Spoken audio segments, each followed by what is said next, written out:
Hello friends, welcome to LDK. So இந்த வீடியோவில் தமிழுக்கு எந்த சேனலை ரெஃபர் பண்ணி பார்க்கலாம் அப்படின்னு சொல்லி நிறைய பேருக்கு ஒரு டவுட் இருக்கும்.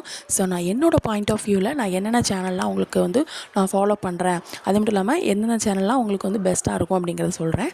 ஸோ ஃபஸ்ட்டு எந்தெந்த சேனல்லாம் இருக்குது அப்படிங்கிறத நான் சொல்கிறேன், ஓகேங்களா? ஸோ பெஸ்ட்டாக இருக்கும் அப்படின்னு சொல்கிறேன் என்னோடய பாயிண்ட் ஆஃப் வியூவில். ஃபர்ஸ்ட் என்னது அப்படின்னா சிவம் ஐ அகாடமி, ஓகேங்களா? ஸோ அதுக்கப்புறம் சுரேஷ் ஐஎஸ் அகாடமி, அது நல்லாயிருக்கும். உமா டிஎன்பிஎஸ்சி மேக்ஸ் நல்லாயிருக்கும். குமார் டிஎன்பிஎஸ்சி இதுவும் நல்லாயிருக்கும், ஓகேங்களா? ஸோ நான் என்ன ஃபாலோ பண்ணுறேன் அப்படின்னா இதில் ஒவ்வொரு இதுலேயும் ஒவ்வொன்று பெஸ்ட்டாக இருக்கும். மோஸ்ட்லி சிவம் ஐ அகாடமி எப்படி இருக்கும்னா குரூப் 2 குரூப் 4 அந்த குரூப் 2 லெவலில் இருக்கும்.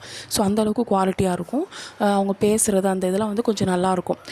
நம்ம கொஞ்சம் ஈஸியாக இருக்கும். இடையில ஷார்ட்கட் சொல்லுவாங்க. ஸோ அந்த பாட்டை கூட அப்படியே நமக்கு பாடி காமிப்பாங்க.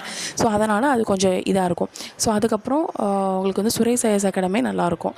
அவங்களுடைய நோட்ஸ் அப்படியே உங்களுக்கு எக்ஸ்ப்ளனேஷன் கொடுத்துருவாங்க. ஸோ அதுவும் நல்லாயிருக்கும். குமார் டிஎன்பிஎஸ்சியில் அந்த திருக்குறள் அதெல்லாம் படிக்கும்போது நான் அவங்க இதை யூஸ் பண்ணிக்கிடுவேன். ஏன் அப்படின்னா குமார் டிஎன்பிஎஸ்சியில் என்ன பண்ணுவாங்கன்னா ஃபஸ்ட்டு இந்த புக்கில் உள்ள திருக்குறள் அப்படியே சொல்லிட்டு எக்ஸ்பிளைன் பண்ணிடுவாங்க. ஸோ அதுலேருந்து எந்த மாதிரி கொஸ்டின் கேட்கலாம்னு சொல்லி அந்த கொஸ்டினை நமக்கு கேட்டுருவாங்க. ஸோ அதனால் இன்னும் கொஞ்சம் நமக்கு மைண்டில் நிற்கும். எனக்கு தெரிஞ்ச பாயிண்ட் ஆஃப் வியூவில் நான் இந்த சேனல்லாம் நான் சொல்கிறேன்.